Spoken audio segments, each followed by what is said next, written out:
Peter. Yeah, that's right. We're a small working farm where young people with autism learn working skills. Get rid of the dirty one and come back with a clean one, Adam. Thank you.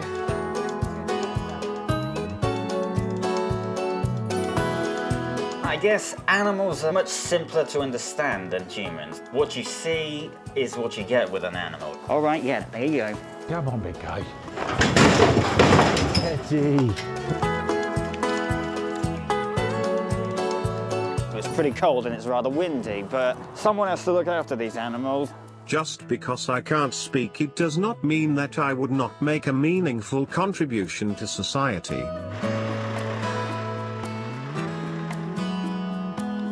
I'm committing myself to an increasing fundraising bill, and it's gone over 120,000. It's mind-boggling. Okay, what's happened there? They've somehow got out. Well, it's taking his opportunity for freedom.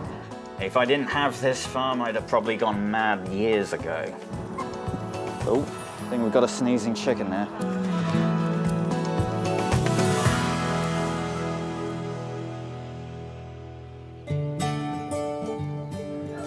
Come on then, Mads. Let's go to work today. That's it, off we go. Let's go and see what's happening, Mads. Oh, look. We're a small working farm, 100 acres, with about 30 beef cattle on. But we're also a farm where young people with autism learn working skills. We've got little goats and chickens, and we have an organic egg production. My word, what a busy day. Here's Sam, and Adam's just arrived. So, morning, Sam. Hello. There's Peter doing the chickens over there. Morning, Peter. Yeah, that's right. Peter's been coming to the farm since he was 5, and he's in his 30s now. He's very good at his jobs.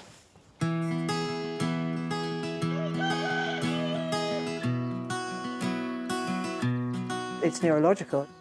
They might very well want to be somebody who holds down a job, but blow me, can they work out that they've got to set the alarm clock, they've got to get out, they've got to find their socks. They just can't get that together, so they will never get to work unless you actually make that happen for them, and that's what we try to do here. Hello, old lady, how are you doing? That's a good job. We are a fully working farm, and we include our students in what that means. So it means proper welfare for the animals, it needs proper care for the people on the farm, and it means us being organised about the job. That's the job board. We've got all the things that need doing around here. We have everyone's name written down on any of the jobs they're scheduled to do on any particular day.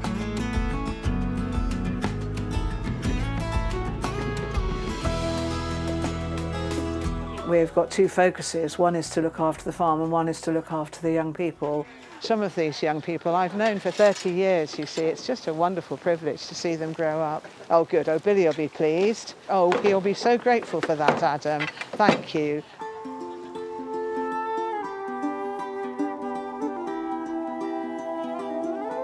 Thinking of a farm as a place that people with autism can flourish on does take some effort. Some of them have got noise difficulties, and some of them don't like the smell of a different job, some don't like the touch of something. We have to make rules that say you can't use the tractor inside these periods of time, because we know when certain students come who are less able to control their movements. But it's not hard for me to make the decision, because I am quite clear as to what the priorities are. Thomas is coming to straw up the yard today, which we do 2 times a week when the cows get it dirty. So he's got the routine and he enjoys it. And then he enjoys watching the cows come back in at the end. They can't always control their body, their arms might move, they might shout, but it's just that difference between taking them as they seem as to who they really are. Look at the job that Amber's doing. Happy donkey, Amber, who's our mischievous donkey. These are young adults we're talking about. We can't make them come to the farm. They come because they know they're doing a good job and they want to be here. Storm Barra is sweeping in from the Atlantic. Gusts are between 40 and 50 miles per hour. Everybody's just trying to race ahead of the storm, aren't they, today? Goodness, look at it. We've got a system. Just tie everything down or put everything away.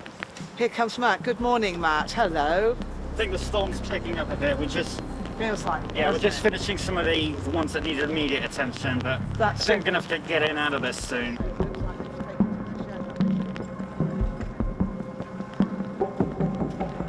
You really could not have picked a worse time to be filming. Yeah, it is sometimes tough out here. Today's a pretty good example. It's pretty cold and it's rather windy, but someone has to look after these animals, and I'm one of the... Would you say I'm one of the most reliable, Marie? Absolutely. Okay, yeah, we got confirmation. I am one of the most reliable. Animals are much simpler to understand than humans. There's no lying or secret agendas with animals. What you see is what you get with an animal. If it wants to eat, it'll show you it needs to eat. If it needs to go out to pee, it normally will show you.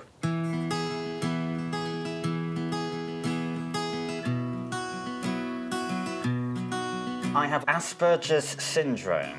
It is basically just the brain being wired a little bit differently. With it comes extra sensitivity to certain things. So in my case, my taste buds are, well, very tyrannical. They can tell the difference between two different brands of the same food. Hey, Tilly. These are the Lohmann brown hens. The description of them by the guy who sold them to us was, they are lazy girl next door type of chickens. Not really sure what he was aiming for with that description, but lazy is definitely a little apt. Here we go. How was your life before you came to Pennyhook? It had ups and downs, but mainly I was bored and lonely. I mean, I still sort of am now, but it's not as bad. Oh, I think we've got a sneezing chicken there. This place has been pretty much a lifeline for me. If I didn't have this farm, I'd have probably gone mad years ago. I can be my usual autistic self and people will be polite and helpful. I don't have to worry about always thinking, okay, so which is it this time? They don't want to help or they can't help. But here, they can and will help. Well, it's not too bad out there, really. The chicks shed, their nest box needs cleaning out, they're messy, and they need some more water. Right. The one bit that is a little concerning, though, is, well, the wind, because we're going to need to refill any of the dirty areas with some fresh straw, but the wind might make that a bit tricky. Matthew came to us about 3 years ago, and if you could have seen him then, he was a completely different looking individual. Matthew's shoulders were slumped, he was hunched over, he hardly spoke, was anxious that people weren't interested in anything he had to say. I feel so sad that they had that image of himself. He's a wonderful young man who has so much to offer. His dry wit, although I'm not sure he sees it that way, makes us chuckle. But more than that, he's diligent, he's honest, he's conscientious, and he's a great young man to work with. Every time I go home in the afternoon, I think, yes, I've done something today. These animals have food and water and a clean bedding. If I didn't come here, I'd likely still be at home on the computer, and that's it. I'd probably think I was useless, essentially. But the fact that I come here and occasionally help out with the animals, yes, I do have a sense of belonging and accomplishment here. That's it. All right, Matt. We're on our way home. It wasn't always a care farm. It was a 100-acre working farm run by my father and his brother, and with my grandfather involved as well at one stage. It was really when I started to take a part in it that it began to gain its current form.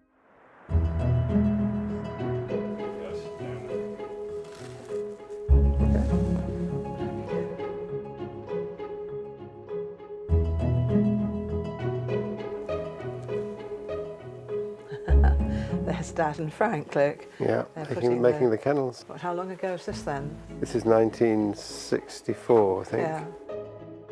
My earliest memory is I'm actually at eye level with a cow's udder. Dad told me that he'd sat me on a bucket and I was sitting there watching him do the milking. And that's me. Oh, well, I remember that. That was my 13th birthday. And in the morning, Dad said, "You're 13 now, you can learn to drive the tractor." And then look at me being so careful. I was born in '56, and so I was a little girl on the farm, and then I went away to boarding school at the age of 10. I then went to teaching college. It was just after that that Mum got ill with cancer and died when I was 25. I said to my dad, "What do you want to do?" He said, "There's nothing on earth that money could buy that would matter to me more than penny hooks." I said, "Do you need a hand?" And he said, "Well, would you?" So that's how it began, really.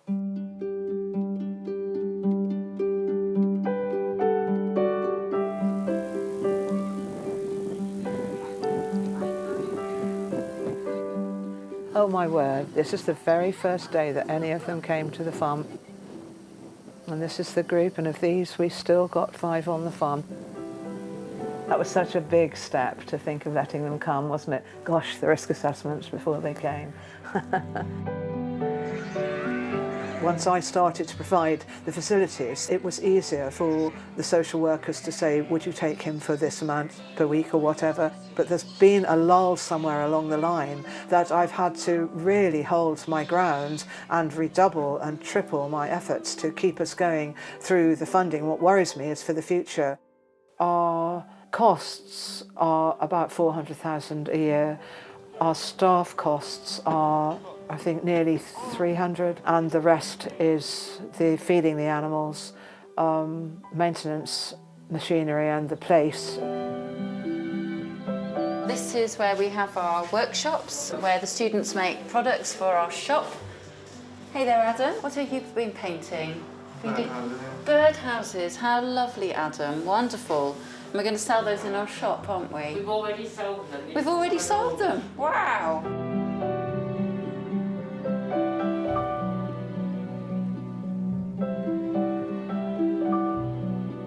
Before coming to Pennyhooks, my only experience of working with animals was cleaning out the hamster and our goldfish.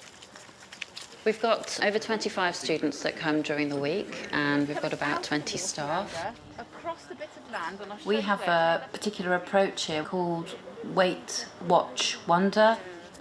Instead of immediately intervening or feeling the need to intervene, just to wait a while and watch to see what's going on. It may be actually that their way is better than the way you had thought of.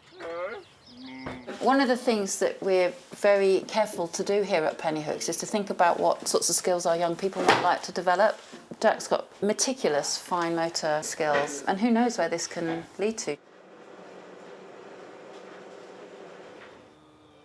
One of my earliest memories of working here was that I could smell this horrendous smell of ammonia, and I kept thinking, who is that? Who is it that smells of donkey pee? And I realised it was me.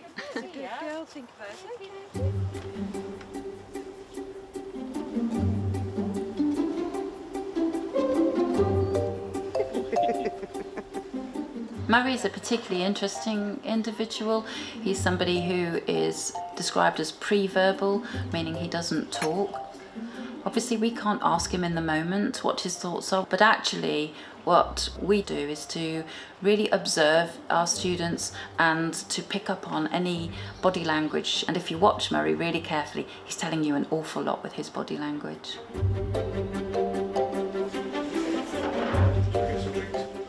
Murray has autism, diagnosed at the age of about 3, and was non-verbal. At the age of about 9, we discovered that he was able to read. And communicate. Yeah, and he knew, a massive amount of words. He had good spelling and he had great expression when he was able to. But it took, it was a real revelatory moment when we discovered that.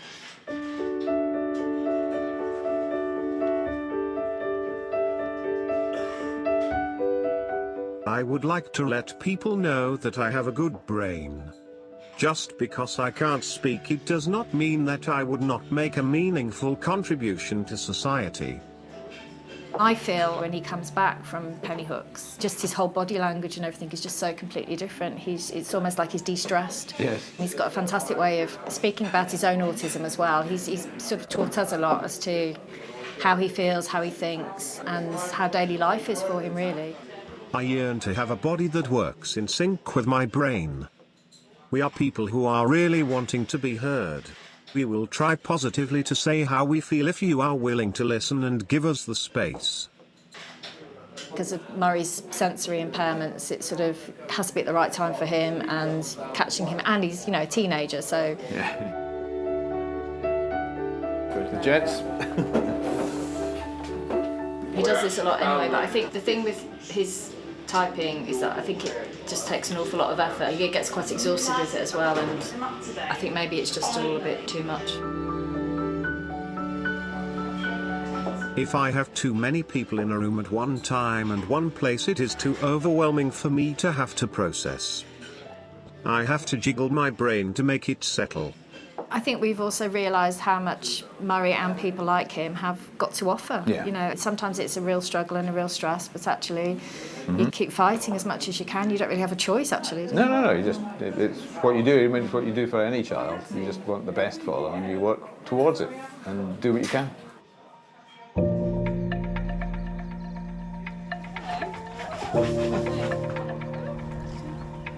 I've collected the Lone Brown's eggs, and these are the clean ones, and Matthew has the dirty eggs.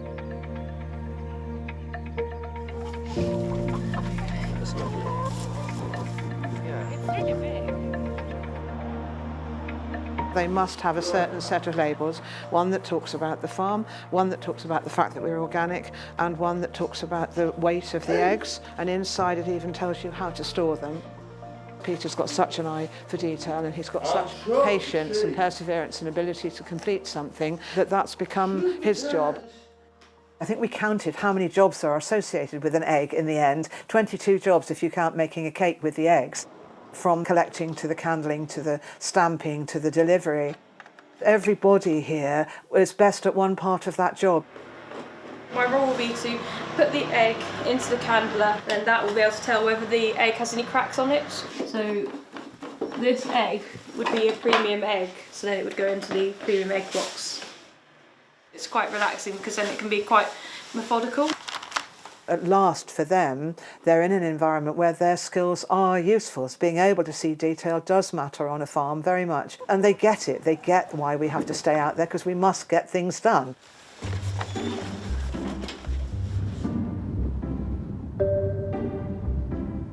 That'll keep the customers busy.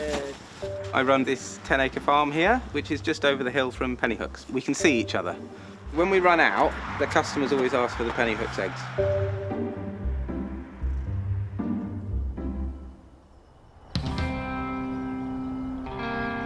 We're off down to the cattle yards. The vet's just arrived there to start the TB testing.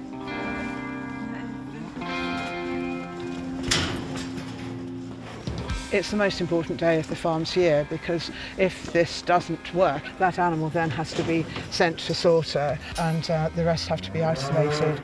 It's a real intrusion into your farming life. Come on, big guy. Eddie. The cows are the centre and the heart of the farm, and keeping them well is what really matters. He's got a little top lump. Let's go have a little measure. 534, he's fine.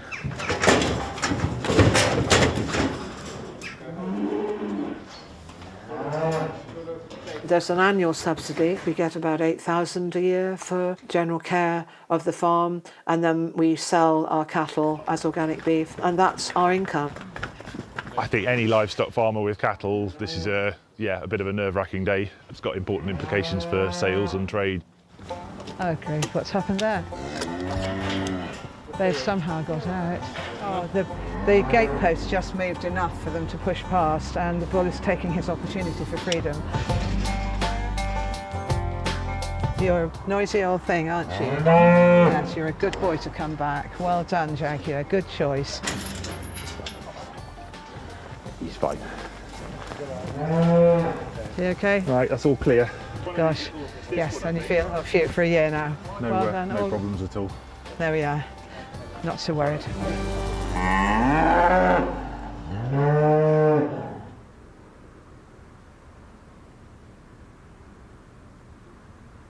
At the end of the day, I've still got 30 young people with autism who want to come tomorrow, next month, next year, and I've got staff who need to know that they've got a salary. So a lot of money that we need. I wake up thinking, where are we going to get next month? It's £5,000 or £6,000 a month that we need.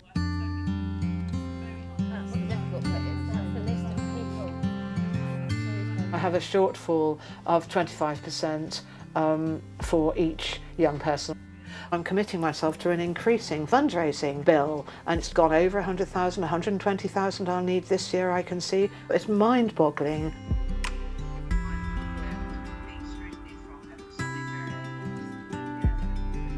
I bite the bullet again, grit my teeth and go and talk to the trustees. But it doesn't take away the worry from my mind, of course, that the money won't be there next month or the month after. It's a bit of a tightrope.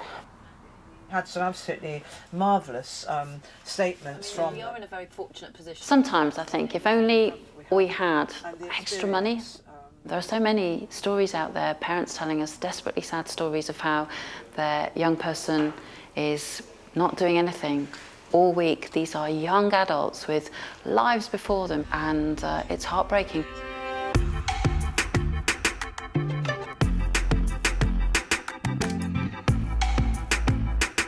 That was the first meeting to raise the money, hopefully to be able to convert the cattle yards into accommodation.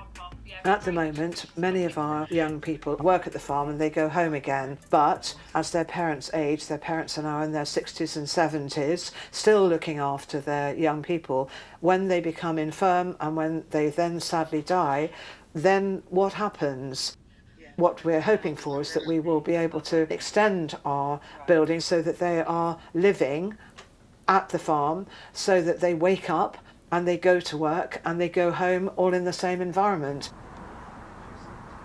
Pennyhurst means enfolded by hills. I did not know that. Well, yeah, this one is the one I'm most okay with. Oh, double tap, of course.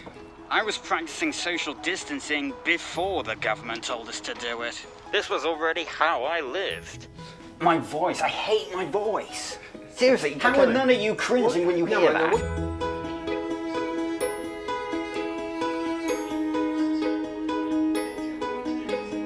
I didn't actually know anything about autism, so I read about it and then realised it fitted Matthew to a T, really.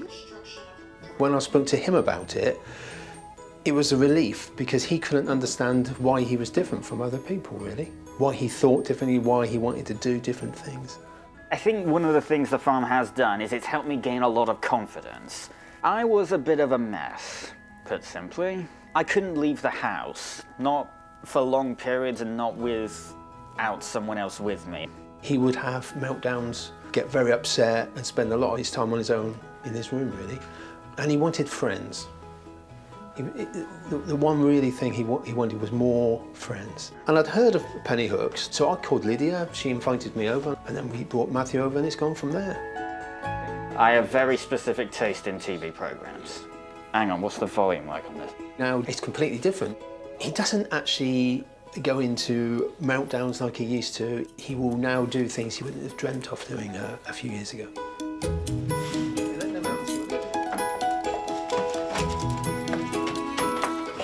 I'm gonna head upstairs.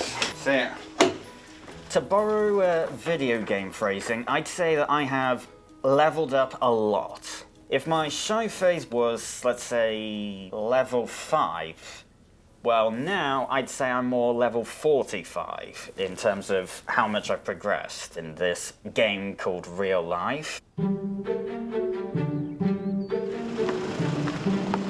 Today we got the survey coming to map out the area for the conversion of the cattle sheds, hopefully into accommodation for our students. We're in the old cattle yards. Well, we're about to become the old cattle yards. They are still being inhabited at the moment. We're looking at this becoming a building for 6 bedrooms, everybody with their own room, of course, their own front door, and also communal rooms for them to share, such as dining rooms.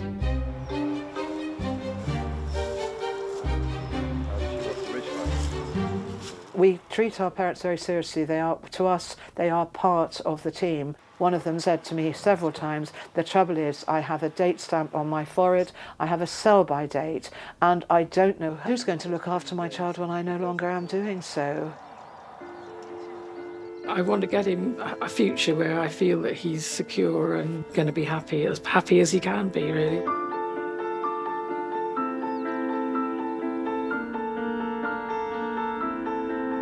There he is, gosh, he's so little. Lovely smile. Could be quite a handful, but he was happier, I think. He's a lot more tense now, sadly. I think as they get older, they realise that their lives are never going to be the same as their siblings, and the frustrations grow, and they can get quite angry about that.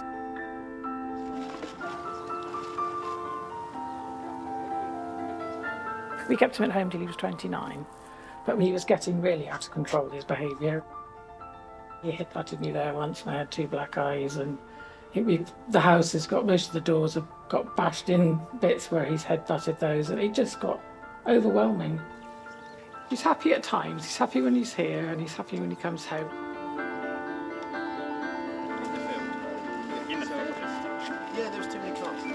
For Matthew, I don't think he could live on his own.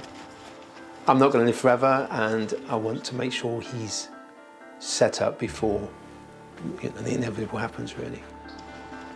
It's somewhere where he feels safe, and he would be amongst people who understand everything that he goes through.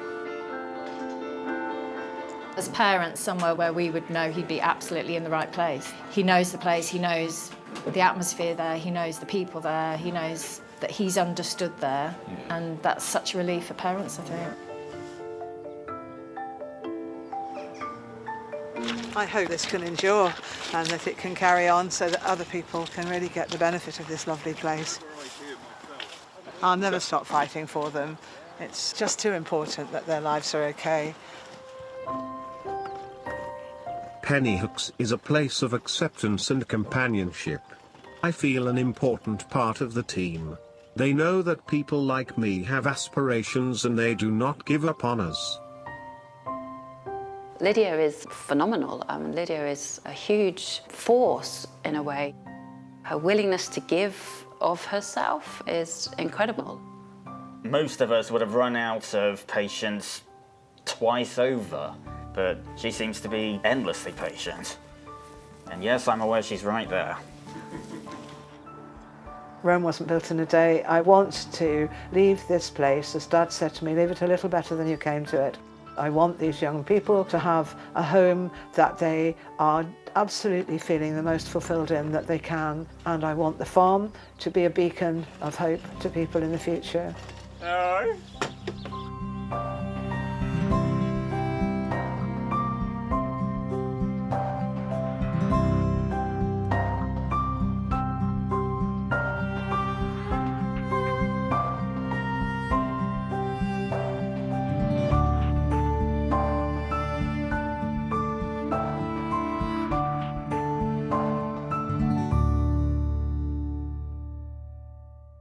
Details of organisations offering information and support are available at bbc.co.uk/actionline.